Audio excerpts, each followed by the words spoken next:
Hello, Zimbabwe football fans. Welcome to another exciting episode of In Touch with the Legend. Yes, your favorite footballing show where we bring you a Zimbabwe footballing legend to come here and share with us their footballing journey. I hope and trust that you enjoyed our last episode. Nyarazo Group is powering this show. My name is Alois Bunjira and we are broadcasting right here from Centurion Pub and Grill.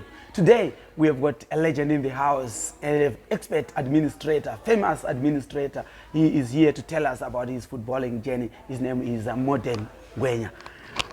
Mr. Ngwenya. Legend, Alois Bunjira. Welcome to the show. From the dream team. I know.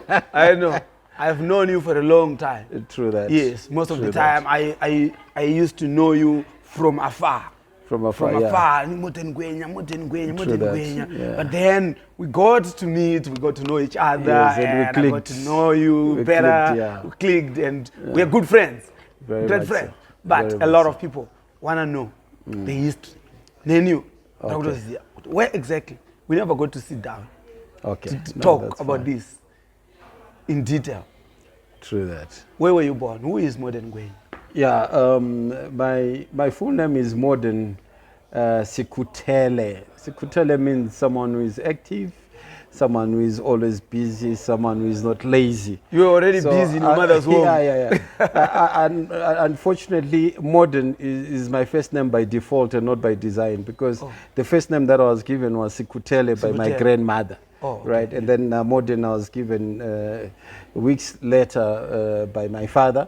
So I think there was a lot of modernity in whatever I was doing way back. So Modern Sikutele Ngwenya, and popularly known as Voltage. You see, as we proceed with this show, I will tell you how Voltage came about. I remember that. But I was born in in the rural areas. I was born in Chiefs of Gwala in the fields. Yes, I don't think there were pampers then, or napkins. I think they were using some lambskin or goat skin, whatever. Tegubu? Yeah, Logwelo. That's Sogwala, Chief Sogwala area. Yeah, that's where I was born, and the midwife was my grandmother. But look, Alois, I'm a Christian. I'm a devout Christian, and I believe that background does not determine your future. You see.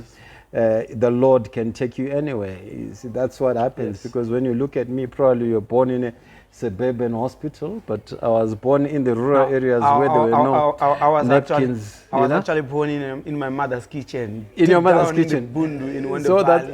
So we've got a lot in common. I was born in the kitchen. Yes. Born in the kitchen me. My mother's neighbor friend was actually the midwife when I was born. So I know I only went to the clinic after I was born. Same with me. You are better because you went to the clinic, but I didn't. No, but my point is, you see, background never determines your future, and I'm here today, and I believe that I'm a product of grace. I'm here today because of God and nothing else. I was born in Chiefs of Gwala. After 2 weeks, I think I came to Harare. 2 weeks? When I was 2 weeks old, I came to Harare. What did you come to do in Harare? My father was working at Qualcomm. I thought you were already modern and busy already. My father was working at Qualcomm, so you see, my mother brought me to came with me to Harare, and I did my primary school at. Many people think I did my primary and high school in Bulawayo. No, a lot of people. A lot of people. But I did my primary school in Harare at Lochinvar Primary, and I played football there. I was an athlete. I was a sprinter, not a marathon or cross country runner, but I was a sprinter, and I used to come first, second, depending on which year, grade 4, grade 5, grade 6, grade 7. Obviously, there used to be some serious sprinters there, like the likes of, if I remember too well, Patrick at Lochinvar Primary School was a serious sprinter.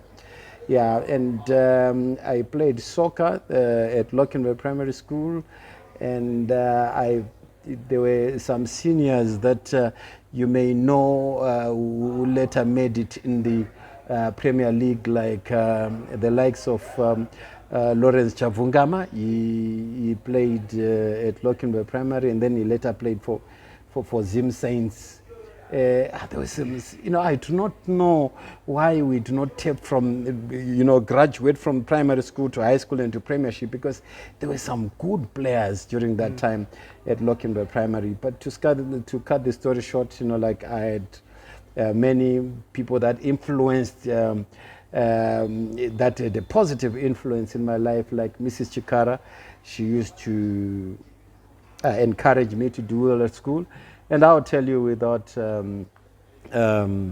mincing my words that I was brilliant at primary, because I think grade 4 I was number 2, grade 5, grade 6, grade 7 I came first, I think, most of the times. Yeah, I was number 1, and this is the truth. And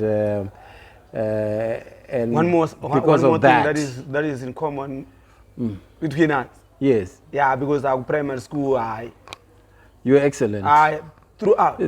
Academically. Yeah, academically. I think in the 7 years, I came number 2 twice. I'm talking about the overall grade. Twice, like, but most of the time you came first. Number 1. Number one. Yeah. So that was me, and because of my vast intellectual capacity, high level perception, then I was head boy at Lochinvar Primary School. And Debele guy in Mashonaland, head boy. That was a big milestone, yeah. And it's good.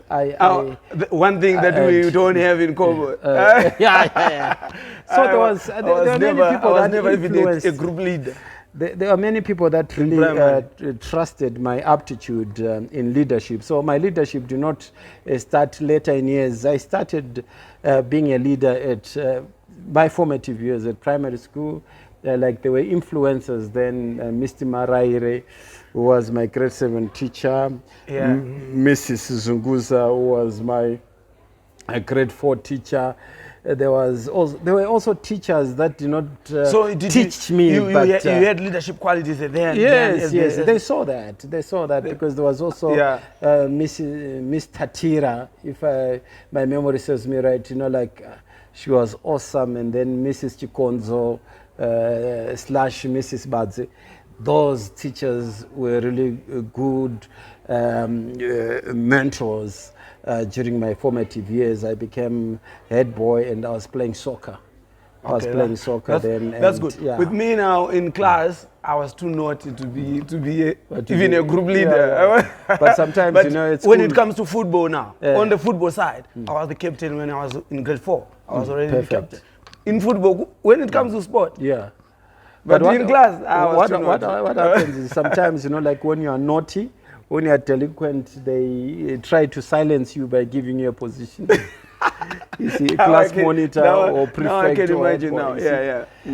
So I would say I was brilliant primary school, and I was a leader at that young age. Yeah. I've got sweet memories at Lochinvar Primary School where we won many competitions. Yeah, I was staying in Lochinvar. We won many competitions. I was also in the choir. You see, I'm a singer. I'm a singer as well. I wish I could sing for you, but some other time. You can come on Thursdays. On Thursdays, we do karaoke. No, I'll come and I'm one of the best singers here. I'll come and do it for you. So I do karaoke. Mrs. Chikonzo, like I said, was my choir master, and there was a Mr. Mpofu, who was our PE teacher, and he was our instructor when it came to athletics. And you see, with my tummy, you see, I can shock you on a sprint. At 52 years old, at 52 years of age, let's meet in Wonder Valley. Yeah, I'll do that. Let's meet in Wonder Valley for the net one. I'll do that. So that was it. You realize that at my age, 52 years, we created a WhatsApp platform, a Lochinvar Primary School. You see, very few people at my age would reminisce, remember whatever happened years back. But we've got a group where we try to help the school as a class, and we helped them. We bought soccer. We didn't buy soccer balls, but we bought tennis equipment, all of it, volleyball equipment, basketball, equipment. Well done. We did that, and we came out in the press because we remembering where we came from, and That's brilliant. those that took part in our formative years. So that was me at primary school. I didn't come from a well-to-do family. My family was average. But looking for mother, masala, not really medium density. My mother used to do a lot, you know. I owe it to my mother, Jennifer Ngwenya. She and my father as well. My father was working as a security guard at Fawcett. But my mother used to, you know, like compliment my father by making sure that she cooked sadza. Industry was vibrant then. Cooked sadza and tea, selling. So those people that saw me, they thought I was coming from an affluent family, and yet, you see, my mother was doing a lot. And during that time, it's when I finished my grade 7, Lord Marvin came to me. You know, they came for those that were brilliant during their sport-wise and academically, and I was chosen by Lord Marvin. Then Lord Marvin was a Group A school, top school, whites, you know, and all. So I went to Lord Marvin, and when I went to Lord Marvin when I was doing my Form 1, it was a serious football school, because there were the likes of Ernest Chirambadare was there. I think John Beads was also there. There was at that time it was Bezo Chisopo as well. There was George Mangwand, Zupko. Do you remember him? But Zupko, then he wasn't playing as a striker. He was playing as a centre back. Really? And you know, the centre back had, it was a serious lineup, because the centre back had, if you remember, Edith Famba. Edith Famba, we grew up together in Southerton. Is it? Oh, Edith Famba, remember Edith Famba who played for Black Aces, and he also played for your team, Caps United. Unfortunately, he got injured prematurely, but that was a talent and a half. You see, to me, I think top 10 centre backs in the country is there. They used to call him Kurula, just like Alexander Masego. Unfortunately or fortunately, I don't know. Obviously, I favored Alexander Masego because he played for my team that I loved from the very beginning. So here I was, you know, I was inspired by those people. There was also a Palmer, you know, we used to play for Dynamo's reserves. There was also I remember Palmer. There was also a Mchirawondo, who used to stay in Southerton. He used to play for Dynamo's reserves. So the talent was something else. There was also Murape. There was also, I think, a Milton Murape playing as a left winger. So that was it. That inspired me to play soccer at Lord Marvin as well. And there was a coach called Voster. He's late now, I think. He's the one who used to coach the team, the Lord Marvin team. There was also Stanley Bonzo. You know, some of those guys were brilliant at high school, but somehow they didn't get an opportunity, or they were not interested in furthering their soccer skills at a higher level. So, yeah, that was it. I played at Lord Marvin, and at ZIFA Sinauyo was my junior.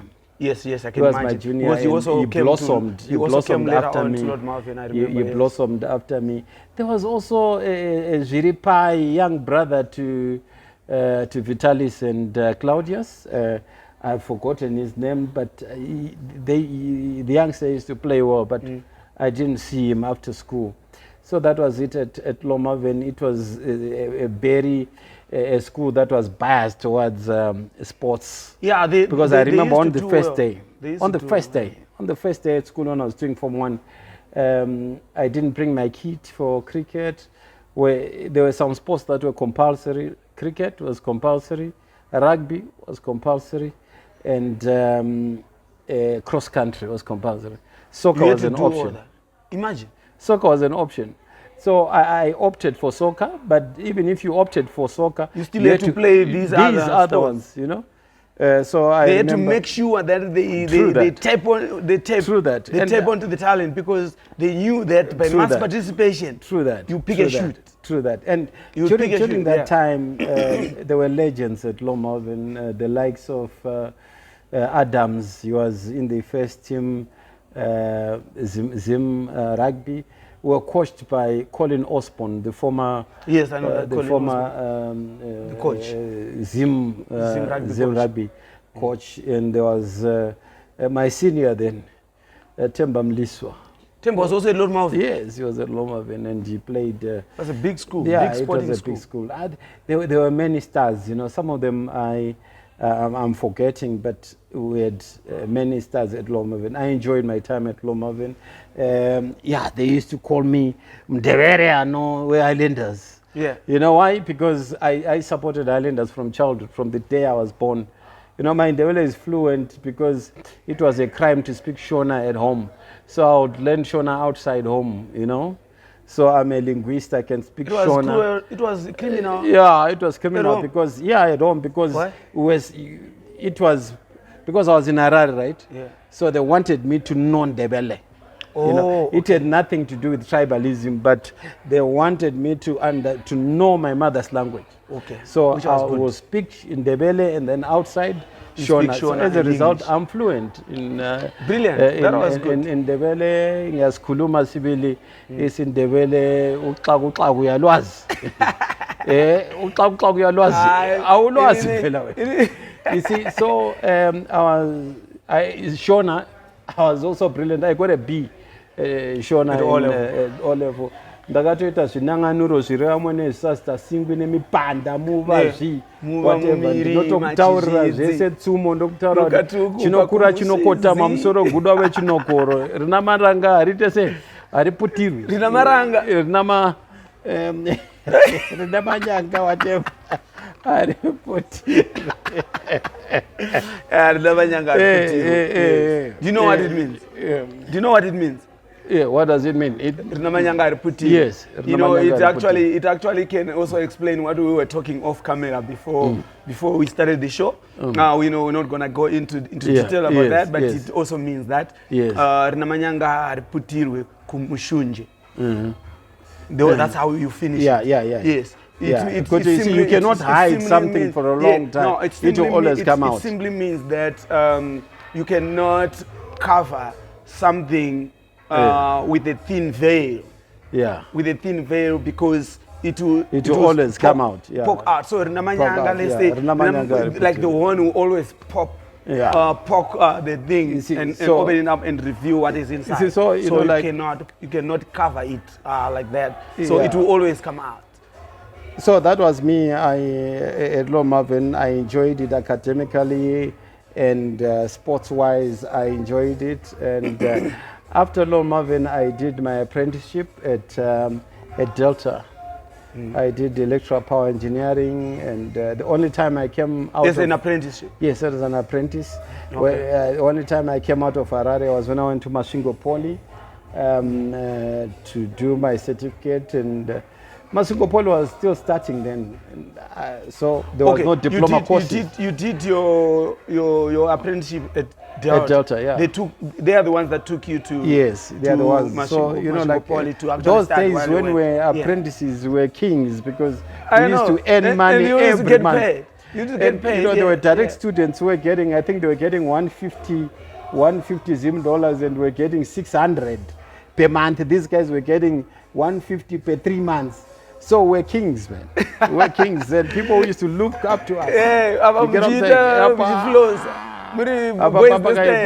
So it's like we're being punished for learning by being given money. You know, so the government was very good to us. You know, like I look good. You know, when I look at government, they did well for me. And the food was excellent because they used to be to be like a six course menu. You know, there used to be everything.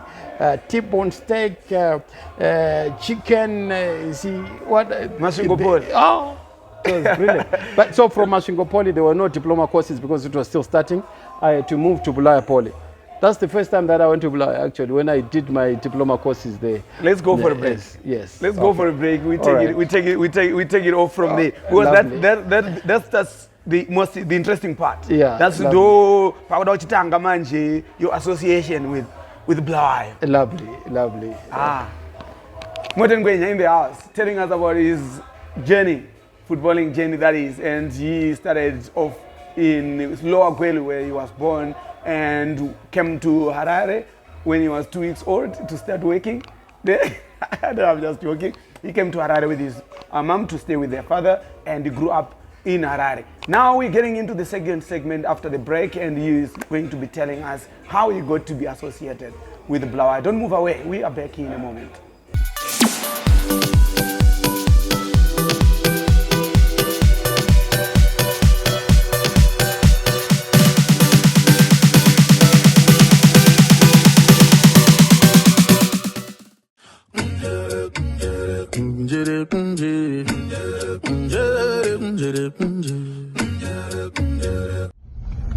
Sita serious mta.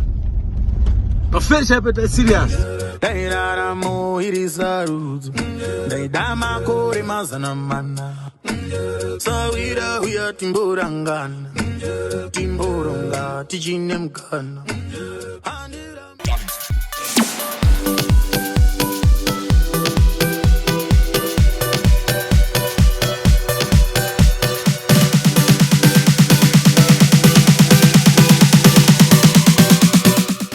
In touch with the legend, we are in touch with Modern Ngwenya. Yes, proudly powered by Nyarazo Group. Nyarazo Group are into the business of funeral policies, financial management, financial policies as well. They are also into the business of events management through their company called SEAL. So if you want to do an event, only contact Nyarazo and they can direct you to SEAL, who can actually offer you the services they provide.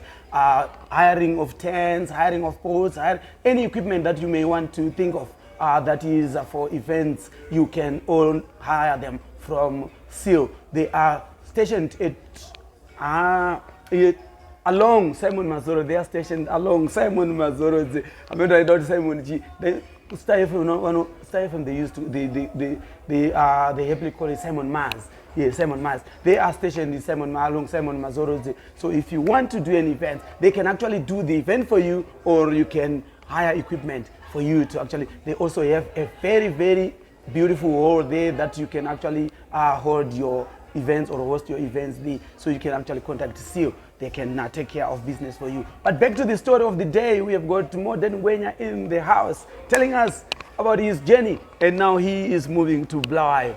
So you decided you were going to Bulawayo. Was it by design? Did you choose? Could I want to go to Bulawayo? No, I didn't choose. It was by default because the Minister of Manpower guys, the Register of Apprentices, they tell you which college you have to go to. Because as an apprentice, then you could finish with a certificate, skilled worker class 1. But you see, I was fortunate enough to be chosen as one of those where to do diploma courses, you know, so that you could. We abandoned as a nation, just deviating from the footballing side. Economically, I think we abandoned that side of skill development. My apprenticeship, there are very few now. You know, kudhara zvanga zvitoriko mwana aitoenda achingopedza form 4 vanhu vaitomhanyirira kuita ma-apprenticeship, like you have said, kuti apprenticeship unenge wakutotambira, unenge watopedza dzimwe nhamo dzekumba unenge wakutodzisolva while you're actually doing your apprenticeship. And from apprenticeship, you go straight into the industry. I'll tell you one thing. You know why it's not as good as it used to be in the past? It's because of the industry. The industry was vibrant then, because I remember I was learning with apprentices from Shabani Mine. Shabani Mine was massive. Yes. I was learning with apprentices from Zima Alloys. Zima Alloys was massive. Apprentices from Zisco Steel. Zisco Steel was massive.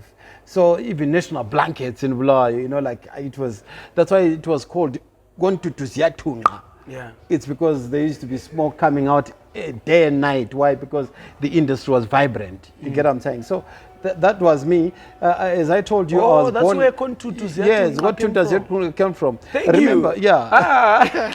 You must pay me because I have taught you. No, just you. So Gontu Tuziatunga. So what then happened is.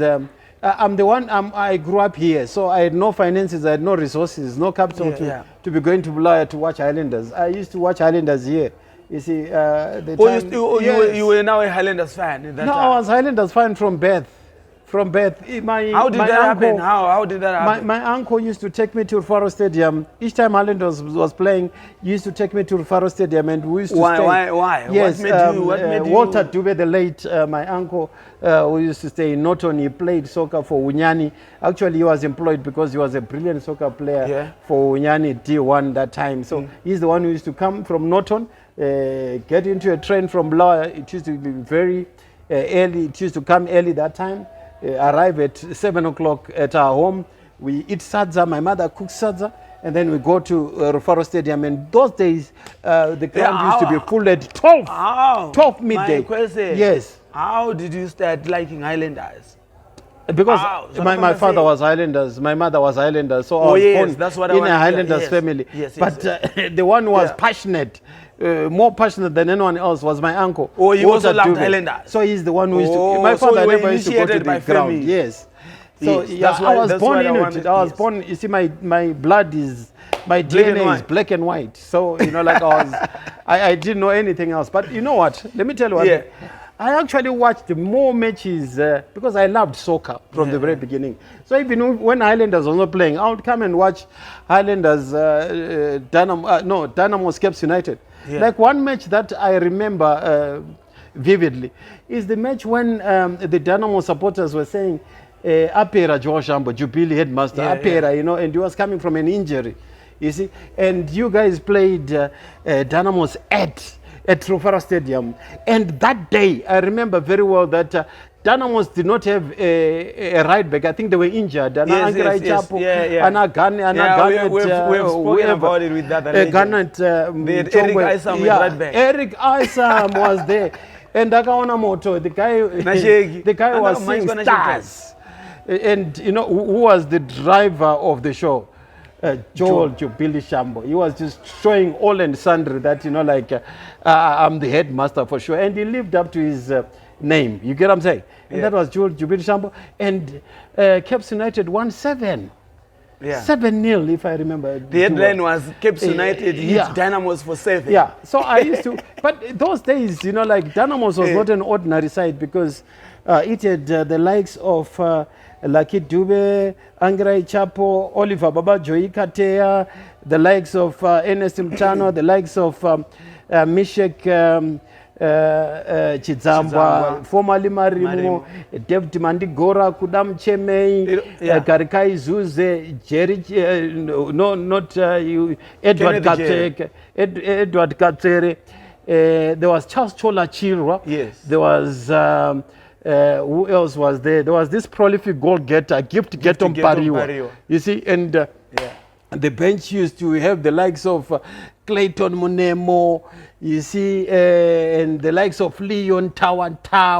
You see, many of them. You see, I know soccer. I'm a soccer person. Yeah, I'm listening. And and one of the best games that I watched actually was when we went to the stadium with my uncle Walter Dube. We went there at around 11 because the ground used to be full. 1 o'clock, we couldn't get in. Which stadium? Rufaro Stadium. And so what happened is it rained cats and dogs at 12 o'clock, and we thought it was going to be waterlogged and somehow. But I think somehow the drainage system in the past used to be good. Yeah, it was still functional.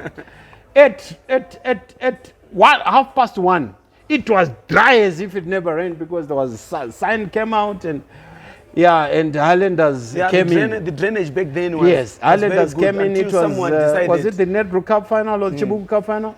Highlanders came in. It had Peter Nkoma in goals, Mexiti Siwanda on the right, Tumisani Nyoni on the left. It had Britishman Loy there, Alexander Masego, Willard Mawi Kumalo, Togosi Tole, Madinda Ndlovu there, Tani Banda there, Tobias Mdambanje there.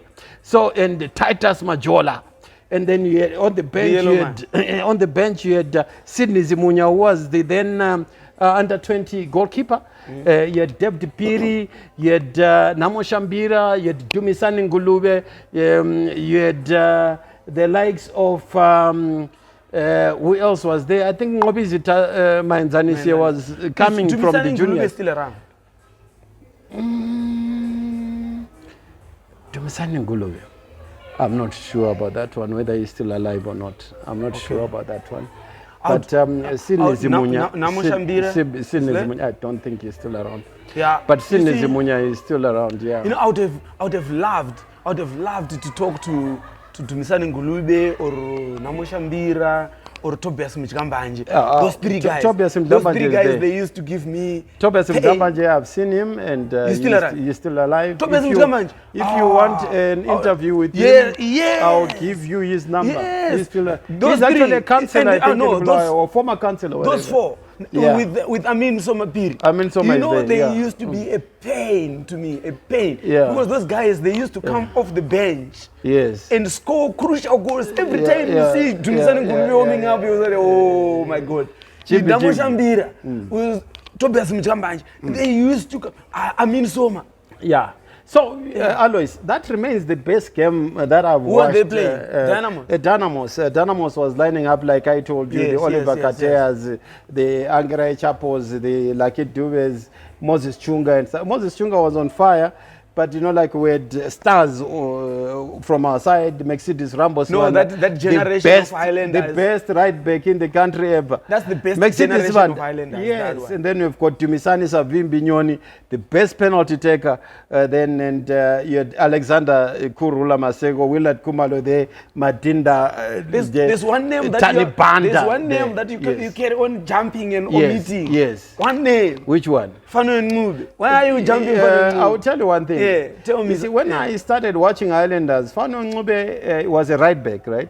And this position was taken by Rambo, remember? Okay. And then you switched to the left back.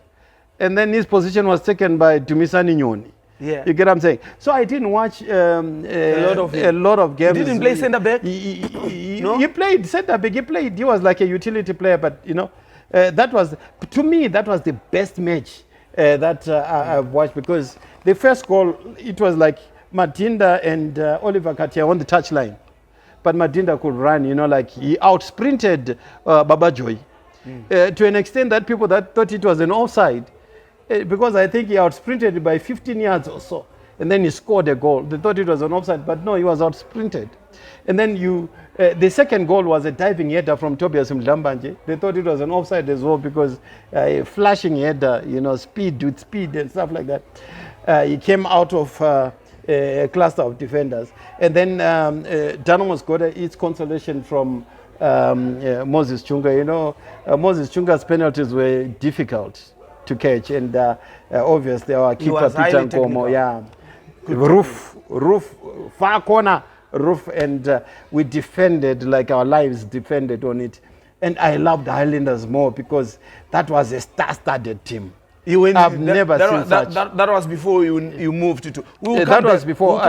We'll come back to that that discussion about the most memorable matches and everything.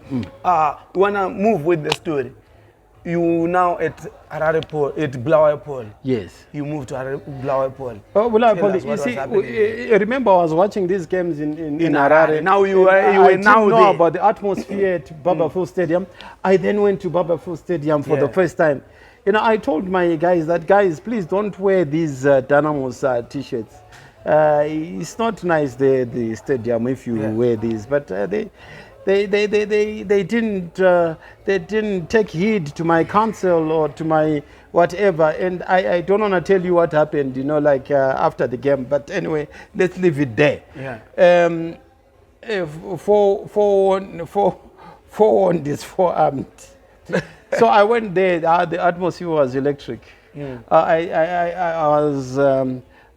sat on the Mpankweni side, you know, Mpankweni. You know, like, see, which one is opposite? That's opposite the VIP. Oh, okay. Is there? Not Soweto. Soweto was a no-go area. Yeah. So I sat in Mpankweni. That's where I used to sit when I was at Bulaya Poly. And I enjoyed the atmosphere. And I'm not biased, but I'm telling you the truth. There is no atmosphere like the BF atmosphere in the country. I've never seen it. Highlanders fans are very passionate. You know, they love their team. But they try their best in and to them, it's about identity. Whereas I feel other teams, they go to watch their team. If it's doing well, it's conditional. As long as the team is doing well, I won't mention the teams. I know. But as long as the team is doing well, they flock the stadium. But if it's not, You know, they shun. But Highlanders, they just want to go and Highlanders see is a the culture. team It's more than football. You see, people love the team. You see, we love our team, that even if it's not doing well, that's our team. We go and watch it. That's why Highlanders over the years has been the best in terms of attendance and in terms of turnstiles, in terms of bringing revenue. There's no team that brings revenue to Highlanders, to PSL or Zimbabwe football like Highlanders. So Highlanders is the cash cow of Zimbabwe. So they should be respected because of that reason. We will also get to that situation of Highlanders being, like you mentioned, that the cash cow and the potential to actually make money and why this is not happening. True that. So what happened is I finished my apprenticeship, came back to Harare. I worked for Delta a bit and then worked for National Foods, worked for Electronet. And then I didn't want to be like on the screwdriver all the time, you know, with the voltmeter. I decided to venture into sales. That's why you are called Voltage. Wait, I will tell you. Okay, before I go there, you see, when I was second year apprentice, I'm the one who installed the automatic SCAD machines in '98. Automatic? SCAD machines. SCAD machines. SCAD equipment, meaning that before the automation machinery, they used to do it manually. You see, fill up the SCAD manually and do this. It was all labor intensive. So this machinery was good because it was efficient, but in terms of manpower, many people lost their jobs. But I'm the one who installed them together with my seniors. But so you know what happened when I was at Shamba? When I was at Shamba, I was staying at Wadzanai guest house. So what happened is I was my senior, fourth year apprentice, but I won't mention his name for purposes of protecting him, you know. He didn't sleep at the guest house. He slept somewhere else. I wouldn't mention where. But there he was bitten by some dangerous mosquitoes, and and the guy suffered from cerebral malaria. You see? Really? So it meant that it was me manning the plant at Chibuku there. At Shamba? At Shamba. So what then happened is... While you are an apprentice? An apprentice, and our second year was still green. So there was a complete shutdown. There was a blackout, a breakdown at Shamba Chibuku breweries. So one guy, I think it was Denga, the manager, then the production manager, he says, let's look for an engineer, electrical engineer. Because you see, the one that is here is a novice, he's still green. You won't sort it out. So they went to Shamba Gold Mine to get a white engineer, came, tried to fix the problem. He failed. They get another engineer from another mining company. He failed. And then Denga says, let's give the young men the benefit of doubt. Hey, we were nothing and to remember, lose. I was coming from college, and I had done some Star Delta. I had done some serious sequential Star Delta, forward and reverse. I had done some serious troubleshooting. So theory was up there. I wanted to prove them that, you know, like I know some of these things. I had done I had done serious mathematics, Laplace transform. I had done parabolic function. So I just wanted to show them that, you know, like I need to put them good into at practice. this. Wait and see. So when I went there, I saw the problem. Within a minute, I had seen the problem because I think there was sabotage because someone took a conductor and instead of the conductor going into some contactor, which is switchgear, right? He covered with some insulation. You see, and so that there was no power. There was no power. There was no. The network was cut. So I just went there. I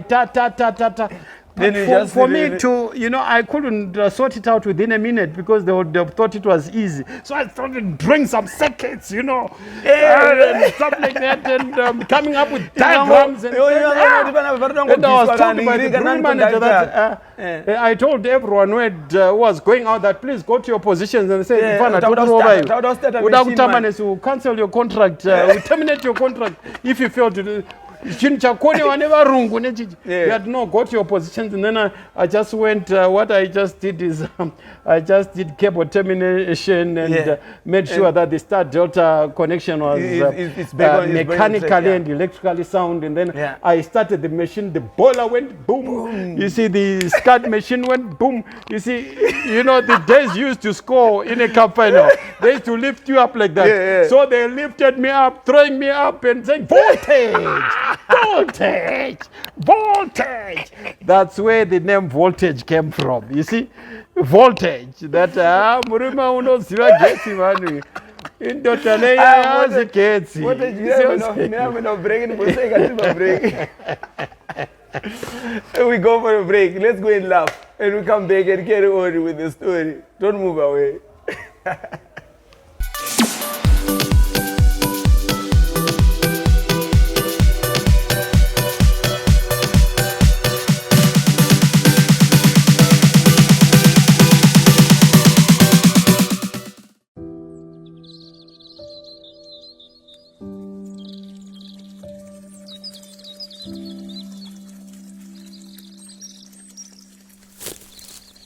The pain is not on the day of missing our dear ones.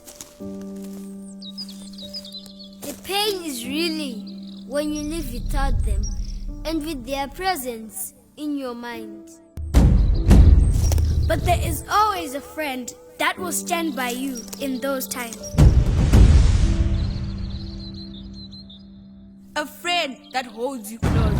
A friend that can put a smile on your face even in times of mourning.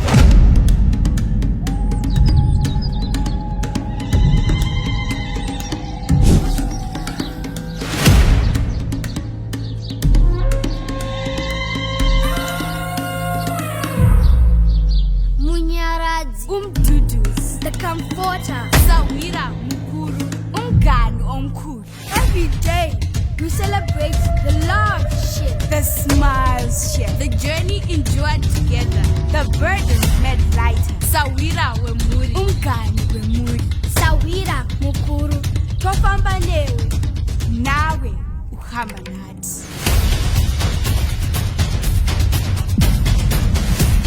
Nyaradzo, Sawira Mukuru, Umgani Omkuru.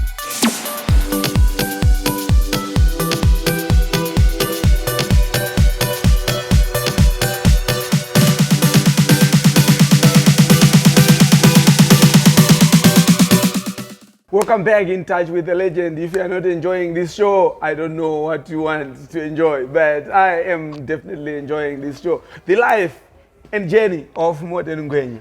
So, you back to college after Shamba, after Voltage. So, when we go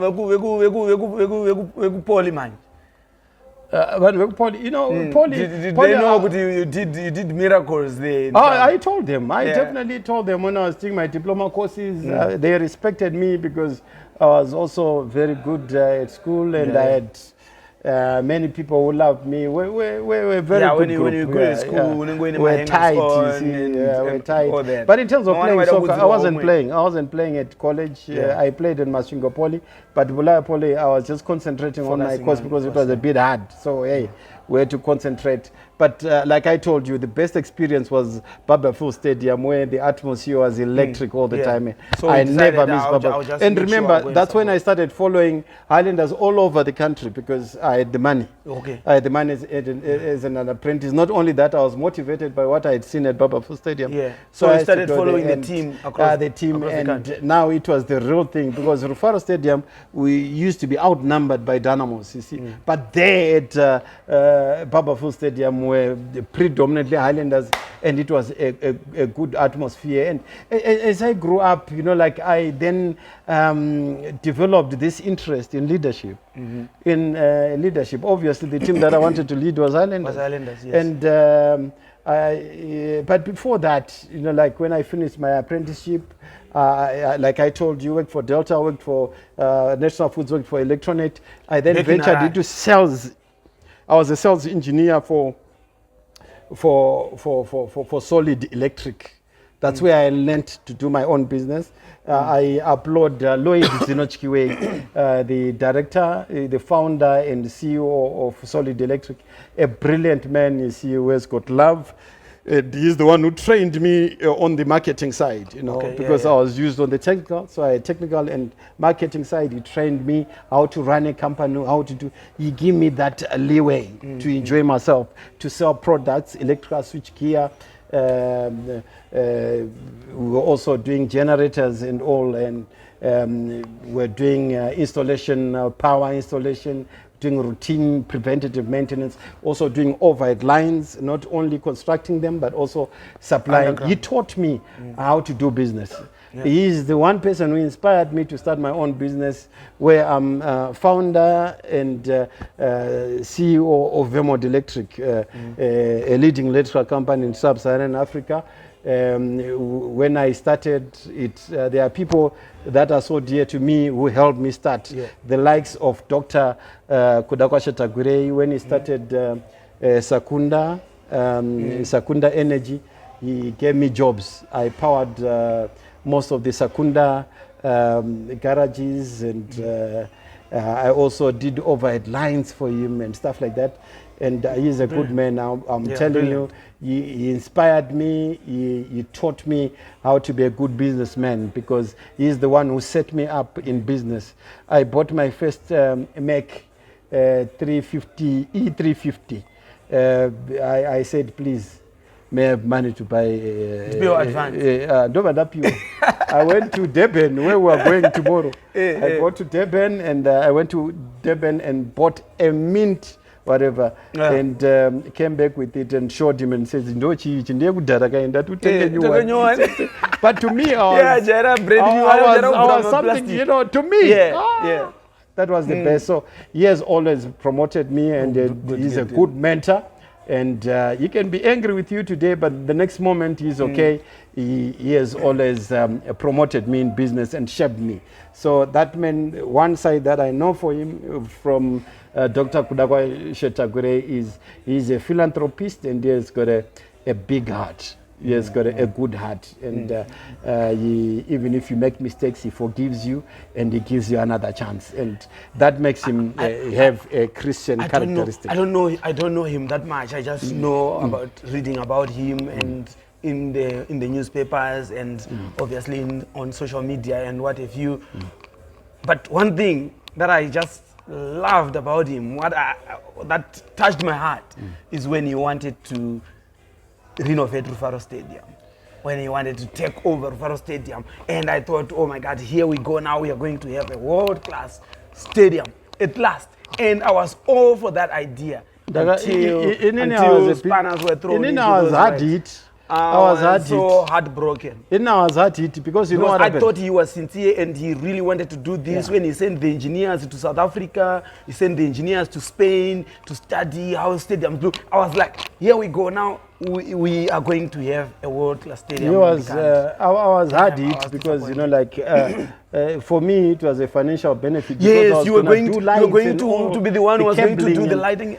My friend, remember, you see the first video when we were with the deputy mayor, and we had the likes of the current was the project manager of Sakunda, Nobile Makwizi, your ZIFA president right now. I was with him, and the likes of engineer Kaseke, Simba Kaseke from from Fossil Contracting.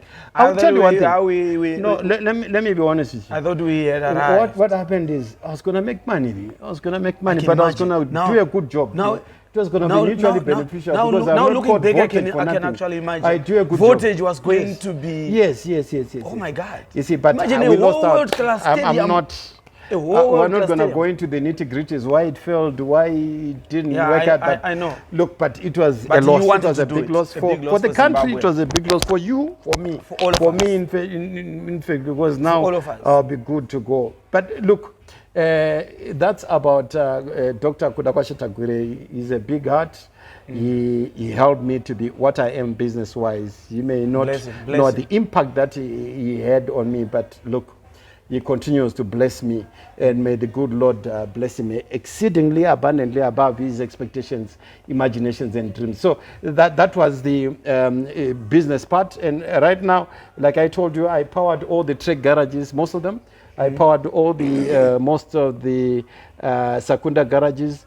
I did Kane's Foods, the machinery I was doing. So you also do the maintenance? Yeah, as well? maintenance, routine maintenance. Yes. Other estates. Okay, I'll come to other estates when I'm talking about my leadership at Highlanders. And I also did the electoral reticulation at Mbudzi Roundabout, the only spaghetti road that you are going to see in Zimbabwe.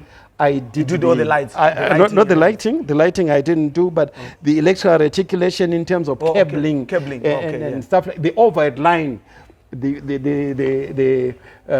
very thing that brings power to the whatever, I did it. You see, that's Vermont Electric, a leading electrical company in sub-Saharan Africa. Modern Voltage Ngwenya being the CEO and founder of the company. Yeah. So they were business-wise. That's where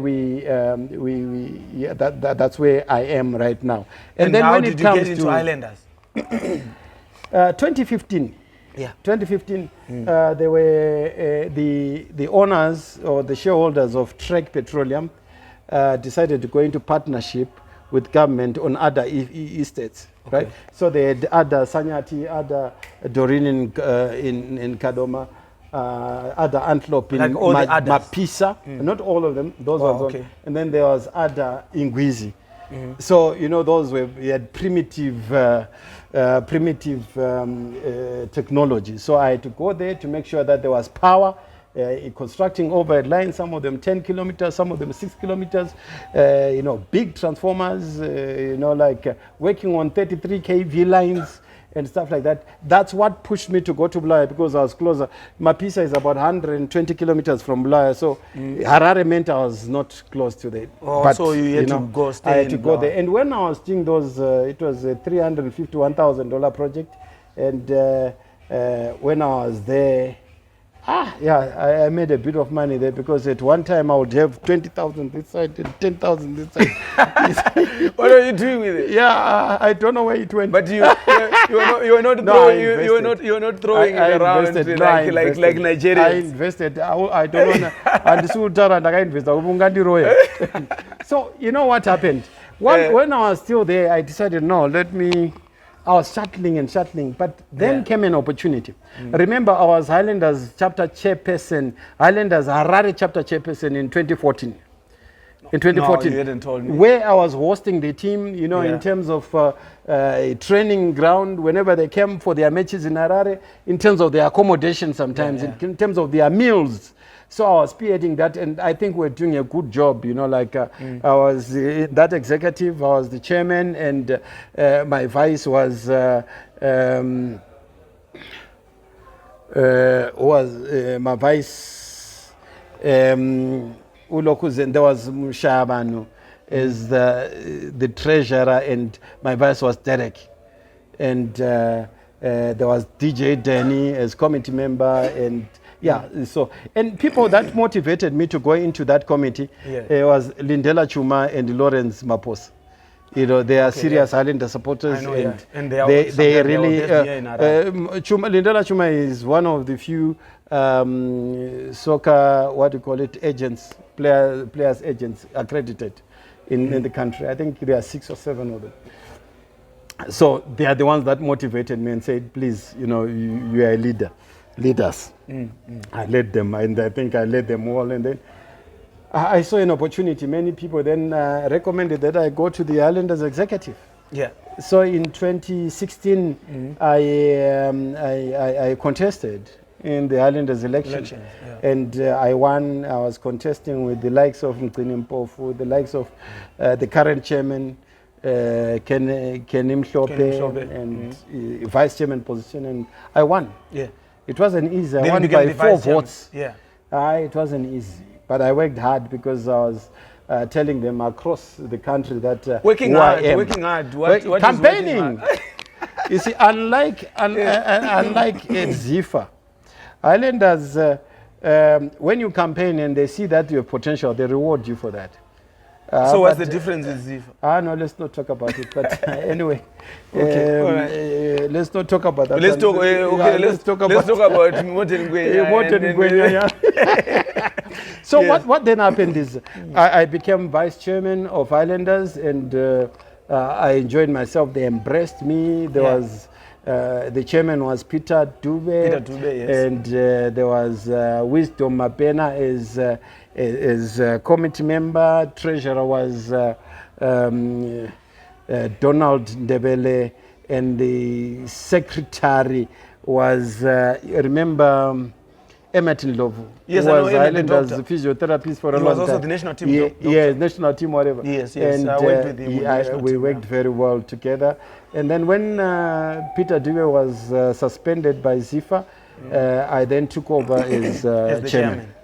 I took over in October 2016 up to February 2018. So I'm a former governor of PSL, and I'm a former governor of, former councillor of ZIFA. I'm not new to these positions. I've been there. Yeah. So that was it, and then my term of office ended in 2022. You didn't recontest. What happens at Highlanders, I don't know whether it's a fair constitution clause or not. If you do 2 terms, because 1 term is 3 years, if you do 2 terms, you are not allowed to contest until after 10 years. After 10, is it? Yeah, until after 10 years. So I cannot be at Highlanders until I thought maybe they can until 2032.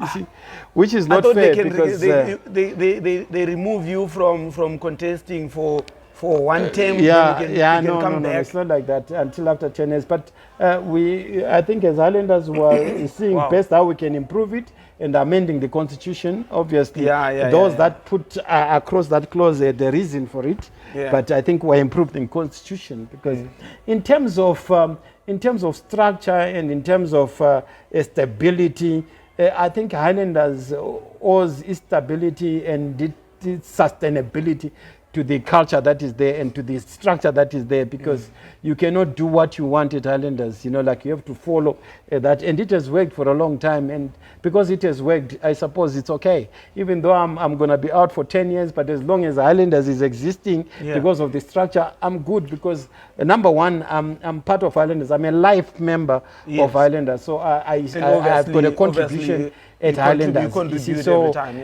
that was it. 2022 I left Highlanders, not because I was not able to continue, but because I was unelectable because of the constitutional clause that says after doing 2 terms you cannot seek for re-election. So you're waiting for your during my 6 years at Highlanders, I did a soft landing because Bank ABC sponsorship was coming to an end, so I negotiated for a 1-year soft landing, and then we had no sponsorship after that. I came to one governors meeting, PSL governors meeting, and Net One wanted to sponsor the league, but we're still being sponsored with a contract with Delta, so we asked them, please allow Delta to continue. We talked to Superman Wanzira, Honorable, and say, please put a word for us. It was Dynamos, Highlanders, and Caps United who actually went out of the meeting and said, okay, Net One can't sponsor, but they can sponsor us because we do not have a whatever. But they ended up sponsoring Highlanders and Dynamos, and I was very pivotal in negotiating that. I started negotiating it with Loveness from Net One, and we got that sponsorship. So I was very pivotal, and then when it comes to Sakunda sponsorship, you see, because of my relationship with Dr. Kudakwasha Tagure, he's like a brother to me, he mentored me, I started negotiating for sponsorship in 2016. For Ireland? Yeah, at one time we almost got something in 2016, but it didn't materialize, and then one day he called me. He says, let's talk about the sponsorship that you're talking about. I spent the whole day at his house, and he said, come to Harare. We're negotiating that deal. It was between me and Ngobile Magwiz, who was the project manager. Came up with the template, and when we came up with the template, the salaries were ballooned. I think our our salary bill was just maybe a quarter of what it is right now. A quarter of what it is. So it was increased fourfold. You get what I'm saying? By Kudawasha Tagore doctor. Okay, yes. You see, because he's a good man. He wants people to be comfortable and stuff like that. At one time he says, give me 11 players, best players in the country so that I can buy them. You know, I'm not a loser. He says he's not a loser, he's a businessman, he's a winner, because we had lost against the Black Rhinos. He says, I cannot stand my brand being bastardized like that. Give me 11 best players. Then I'll buy them for Highlanders. I'll buy them for Highlanders. And what happened? I can't go into details, but it was... Because he once said he's actually a Highlanders fan as well. So he has got Highlanders at heart. He has got Highlanders at heart. Say he has got Dynamos at heart, he has got Highlanders at heart. No. I think he said something about Highlanders. Yeah. So that's exactly. So I negotiated that contract. I was pivotal. I was instrumental in negotiating with it and giving feedback to Highlanders executive until we clinched it. We got $1 million per year for 3 years. And unfortunately, it was towards the end of my term. But before I ended my term, he sent all the executive members to Vic Falls for strategic planning. That is, I'm giving you this money so that beyond this, you can be able to sustain yourself, because I want to give you teach you business acumen. So what happened? Business skills and stuff like that. So what happened to self-sustainability? You see, that can be, you can interview the current executive whether they are doing well or not doing well, because whether they are utilizing it or not, because I'm no longer there, I cannot speak for them. But what do you think?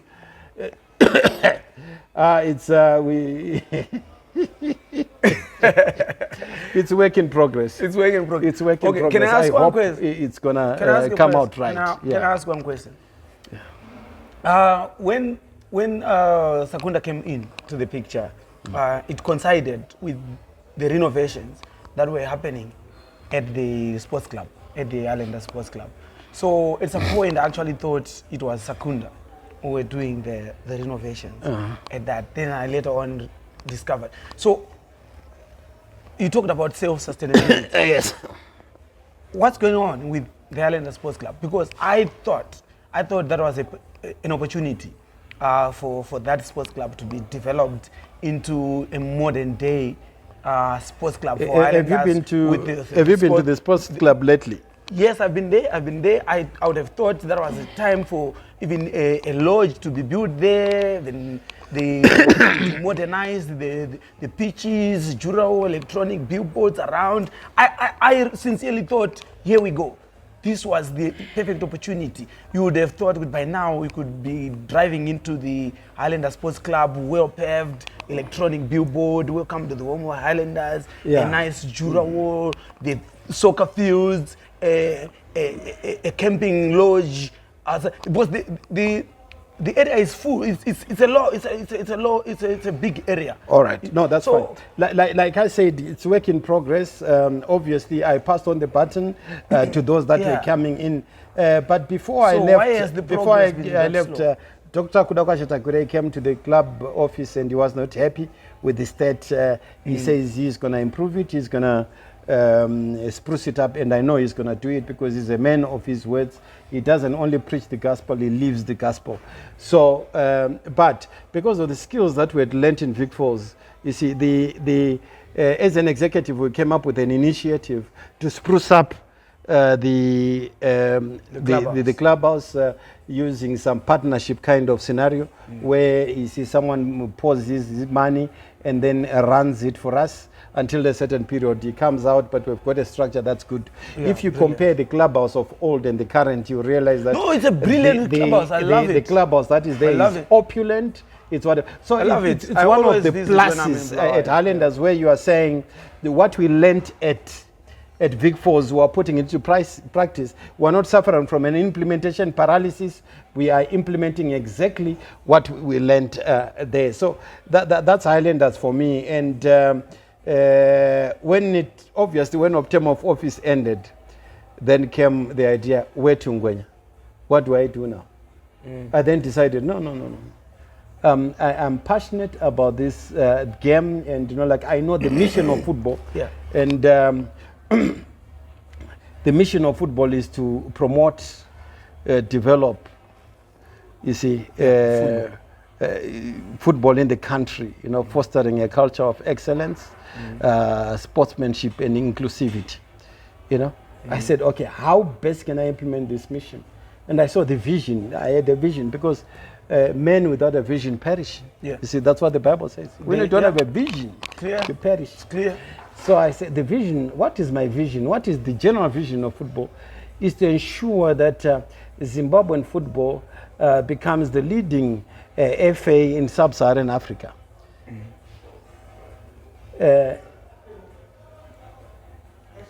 Producing renowned talent. You're talking about grassroots now. We're hosting world-class events. Inspiring a passionate fan base. And when I look at that, and then I just looked at it. I used to follow you. You were young when you started playing for Darren T, when you started playing for Caps United with the likes of Stuart Murisa, who came to Highlanders. Your only problem is you did not test real football at Highlanders. I don't know why you didn't come. I thought you guys were twins, when I was... I thought you were tight, but I don't know why you didn't follow him there. You learned a lot at Highlanders, Stuart Murisa. When he was partnering Adam Love, that was one of the best sides at Highlanders. I don't want to call it a covenant, but I want to call it, I made a promise to myself that I'm at Cape United and I stay at Cape United. I know, you're one in a million. Because even Sunday Marimo, the legendary coach who took us to the first AFCON, wants to coach Highlanders. You heard him saying that. So you're one of the very few people I decided who doesn't regret playing for Highlanders. So... But I love the vibe. I love the vibe even playing against Highlanders. Yeah. I even admired Stuart for having tested that, for having played. I used to actually come visit him while he was staying in town. I was staying in a flat in town. No, that's fine. I used to actually come visit. But look, I looked at the mission and I looked at the vision, and I saw myself as a mission person. I saw myself as a visionary. Yes. And I looked at, I did a SWOT analysis. I looked at the strengths of football, ZIFA. I looked at the weaknesses, opportunities, and threats. And I saw participation, grassroots participation. I think you are massive on that. Yes. Grassroots, junior development, you are not there. And I decided, no. If I go into ZIFA, I'm going to increase it by 40% in 4 years. Then I looked at competition and events. That you see what? We need some good countries, developed countries in terms of football, to come and teach us, to come and play friendlies, international friendlies in Zim. It may be twice, it may be once a year. You see, during some breaks and stuff like that. Good for tourism, good for our upgrade in terms of football. And I looked at revenue streams. Our broadcasting, can't we capitalize on broadcasting and get revenue? On sponsorship and get revenue? I had that vision. I had that vision of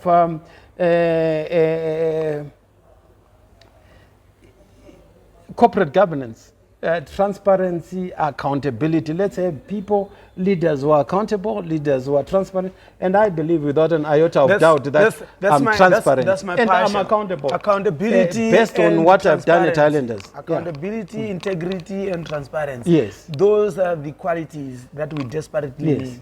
Yes. So I decided that, okay, I've got the aptitude, the expertise to add value to ZIFA because I've done it before. I've got a good track record. I do not have, I'm not involved in scams. I'm not fraudulent. I'm a straightforward person. So I decided, let me add value. So that's why I decided to become, and then I looked at I had a vision that, okay, why can't we have a national academy where we build a state-of-the-art academy where all the regions feed into the that academy in the country. Why can't we do that? It's a vision. Rome was not built in the day, but I wanted us to go there. That is very doable. Number two, launch a national league. Competition is the one that improves skills and stuff like that. Definitely. And when you look at five-a-side soccer, beach soccer, you were talking about beach soccer, five-a-side soccer, junior football, if you have a national league, you see your skills become national. They don't become regional. Hence, they are improved upward. You see, and then you're looking at international partnerships where you are partnering with big countries like who are big in soccer, Portugal, Brazil. Don't plan small, plan big. Italy, France, partner with them and then come up with what. And I know the current. Recently partnered Morocco. The current ZIFA president, Ngwenya, who I know is very corporate and he is a man of exceptional decorum, propriety, deportment and disposition. And because of that, I trust that he's going to move our soccer upwards. Why? Because he is already partnering with Morocco. Morocco is better than us in terms of our FIFA standing. So we're learning from them. You see? So partnership, learn from the best. I hope we have a complex, a football complex like in Morocco. Now we have partnered Morocco. I hope perfect. We learn from the best. We have that football complex because the football complex in Morocco is massive. We learn from the best. You know what? Let me tell you one thing. I hope we do. We have our own here. You were at school. You see, if you fail mathematics, don't ask for advice from someone who didn't pass quadratic equation and simultaneous equation, Laplace transform, parabolic function. They will tell you you can't. You can't. You see. Because so what you have to do no. This is impossible. So you go to a person who has got a degree in mathematics and he'll tell you that this is doable. Definitely. You know what I'm saying? So let's go to countries that are above us and we look up, not look down. That's where the vision comes from. This morning we're having the same debate because if somebody doesn't have a vision, like you're saying, you've put it correctly in mathematical situation, like an analogy in mathematics. If somebody doesn't have a vision or doesn't know quadratic equation, this is impossible. It's impossible. So my ideas from people who are not at quadratic equation, this is impossible. You're not going to pass mathematics. Not at all.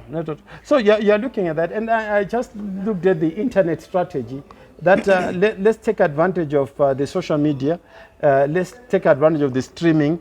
Let's take advantage of liaising with our fans, our stakeholders on social media. Let's utilize it because it's good. Social media is big these days. Even this program, it's big on social media than on any other platform. So that's the best way to do it. Let's utilize it. Let's not underutilize it. And then our division. I then looked at you see our revenue streams. I talked about them. I looked at our expenditure. Whatever money we get should go to grassroots, junior development. You see, the problem that we have now, Legend Punjira, is because we do not have junior development. You guys, when you're in the dream team, we do not have any problems with you controlling the ball or passing the ball. Some basic things, like someone at national team doesn't know where to pass, when to pass, who to pass to. That's the problem that we have. It's because the junior development has become poor. Those days, city councils used to have sports directors. The facilities were spot on. You guys used to wake up in the morning and come back at the end of the day. No, it's very correct. Maybe those days there was no PlayStation, there was no TV. Maybe in your area there was one TV in about 20 households, black and white for that matter, and you'd watch from outside through the window. It's not there anymore. You know what I always say. It's not there anymore, not because of lack. To be honest, it's because of will. Atina, the will to do things. Because what you are saying, all those structures that you said, education officer, sports officer, the council, and it's still there. We can still go back and implement the same structures that we had. Area board. We used to have area boards where the sports officer, one sports officer was stationed at an area board. Those buildings are still there. They're still there. The community halls are still Let's there, push where they them used out. to operate. Well, all you need is to go back to those push them structures out, yeah. and start doing it and do it better now. Now we can actually improvise on what we used to have and do it better in the modern way. It's true like your that- name. Look, yeah, modern way, yeah, that's good. Look at this, Alois. Alois, I did not, even in my manifesto, I didn't say when I get into ZIFA, I want to build stadiums. How do you build stadiums in 4 years? No, you know, when you guys were playing, you know, like I used to and come. the executive committee doesn't build stadiums. Papa ne Uyuga. You can build a ZIFA complex, but not stadiums Papa around ne the country. Uyuga. Papa ne, what do you call it? Papa ne Chibuku. I used to watch you guys at Chibuku Stadium. Yeah. Let's advocate for sprucing up Chibuku. Let's advocate for sprucing up. That's executive committee can do. Yes. You can ask for assistance from FIFA to do that. Yeah. I used to watch Anna Alan Jalasi. You know, Anna Godfrey Paradza playing for Tornadoes at Zarasekwa Stadium. I used to watch them, and there is Motor and what? Motor action. Yeah. You see, there is also which other? There was Seco Cement. Sego Cement, Portland. In Portland Stadium. You get what I'm saying? Yeah. Let's push them up. That was my vision. That's But- what we definitely need, because we want soccer in those places like Shamba. You see how the vibe is. Yes, At the Shamba, vibe is there, yeah. In Karoi. Yes. We want the Decentralized, Yeah, yes. Chibugu Stadium. Yes. We want Zisco Steel. That's the only way we can. We cannot have 6 teams all playing at Rufaro Stadium. So we cannot have that situation. not at all. So what I then said, okay, 60% of the revenue goes to grassroots because that's where we lack. Once we must stop and start, put more resources into junior development so that when they come up, you see, we'll have revenue through sales internationally because we'll produce a world-class talent. We'll also have a national team that plays at the high level, and our standing, FIFA standing, CAF ranking will go up. And so then 20% goes to competition and events. Well, I was talking about, you see, us hosting world-class events. And then 20% goes to marketing and commercial. You see? So basically, that's it, the vision that I had. So I wanted to be vice chairman of the vice president of the association. But from my club, look, there was Peter Duya, there was Omega Spanda, there was Kenin Debele, and from the region as well, there was Gift Banda. So I decided, no, let me be the humble one. Let me excuse myself and then go to executive committee, a board member where I risked losing and I lost. I didn't lose. You see, the councillors decided to give the ones that are there a chance, and then I'll follow. I suppose the next time they'll also consider me because there were 39 of us. Yes. 39 of us, and obviously we couldn't all go in, and you as well. Yes. So let's support those that are in there because we also will encourage them to continue because I was apprenticed. I did my apprenticeship at the best club in the country, which is Highlanders, because Highlanders has got a structure of elders where you've got board members and you've got an executive. And those board members taught me to be patient. Those board members taught me good decorum, propriety, deportment, and good behavior. So I'm patient, and I know I'm coming from the best club, and I know my chance shall come. Definitely. And when it comes, I will take it with both hands, and I will give it my all. I will give it my best. Yeah, because at the end of the day, football should win. Even if you didn't win, even if you didn't get in, but you still support what is there so that by the time you get in, yes. You get what I mean? Yeah. So I was under the Highlanders. Was under the mentorship of first was Nkolomi, the board member, when I was acting chairman. He used to pick me up, we move around his business deliberately so to teach me how things are done at Highlanders. And I learned. And you see, after that, you know, like Lukum Kandla, the legendary broadcaster, then took me as well and took me by his hand, and he taught me that things are done this way. And you know, I learned from many people at Highlanders. I'm one person who does not have cliques. I'm one person who is not partisan. I don't belong to any faction. You see, even Peter Dube taught me things. Omega Sivanda taught me things. I would consult everyone. People taught me. I worked well with Nhlanhla Dube. For your own information, when I was acting chairman, we had serious rapport, and we did great things together with Nhlanhla Dube. Well done. You see, I can only wish you all the best in the coming. We're not talking about the elections yet, so we can only wish each other the best. With the current executive committee, we hope that they do well, so that by the time you get in, like I said, we help them. And you, because you know players in the diaspora. I'm in the ZIFA Diaspora and Global Interaction Committee. I'm the vice chairman there, and because you know players, and Ezra Mnyandoro knows players. Oh yes, you are in the committee. And that's brilliant. There are many people who know. It's like I'm there not because I'm the best, but I'm there as a conduit. I'm there to tap from you guys so that we help build it. You had a manifesto for ZIFA. You see,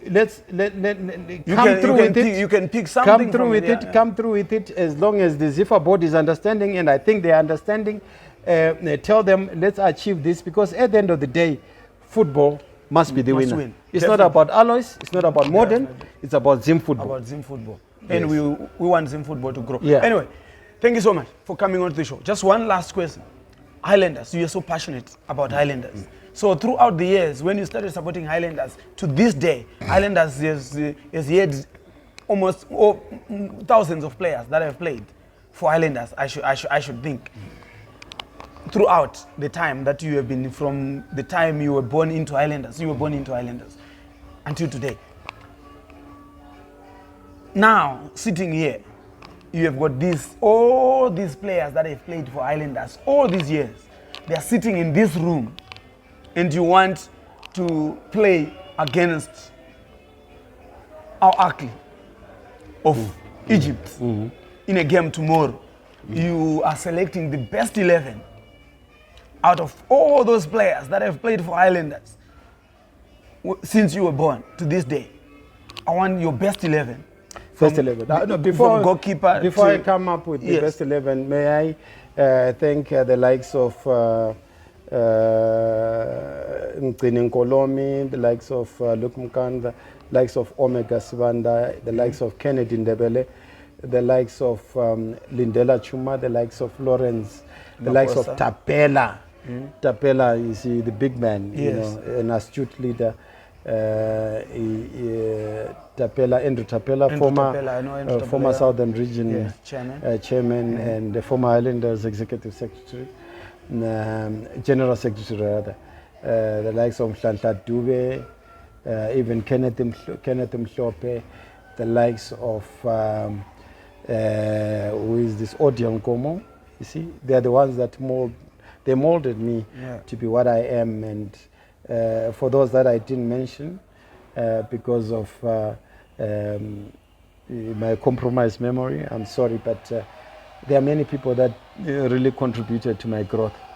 I don't forget my mother, because my mother used to give me $1 just to go to Kwanzura, $1 to go to. So how did I used to, you know, Taito Mirama, you were last 15 minutes, then we'll go, you know, the Chichi. Free watch. Kids coming on for free watch. Yes. So we'll do that, and so that was it. And back to my question. Back to your question. First 11, goalkeeper. First 11, goalkeeper. Goalkeeper is a toss between Peter Nkomo and Tapua Kapini, but I'll go for Tapua Kapini. And right back, I'll make Mercedes Rambo Sivanda. And our left back, I'll definitely go for Dumisani Nyoni Savimbi. The smile when you say Dumisani Nyoni, you really love number 4. Number 4, I feel the best centre back in the country. ever. You see, I'm biased there, I suppose. Alexandra Kurula Masego. And then I'll partner him with Desdelio Capenia. It was a toss between Desdelio and Tulani Villa. But you see, I think Desdelio, in terms of defensively and overlapping and stuff like that, steady, marking, modern day football player. And then number 6, no competition there, Willard Mashinkila Kumalo. And number 7, no competition there, Matinda Katazile Ndlovu. And then number 8, I'll give it to, I'm sorry, but I'll give it to Ona Gombami. Ona Gombami. Then number 9, I'll give it to Adam Ndlovu. Number 10, I'll give it to Johannes Ngozo. They were brilliant there because they were the likes of the Raman Gumbo came in there. There was Lazarus Mambopo. Cesar Bantu Koza was also there, but they will make the bench for me. And then number 11, I'll give it to Tanibanda. I'll give it to Tanibanda. The bench, like I said, Raman Gumbo will come in there, Lazarus Mambopo will come in there, Cleopas Lolo will come in there, Changi. I love Changi. Ngobizita will come in there, and Ngobizita Manzanse will come in there. So are you sure about your first 11? Before I asked one big question. Yes, I'm sure. I'm sure because these are the players that I watched. Yes. I'm not talking about it.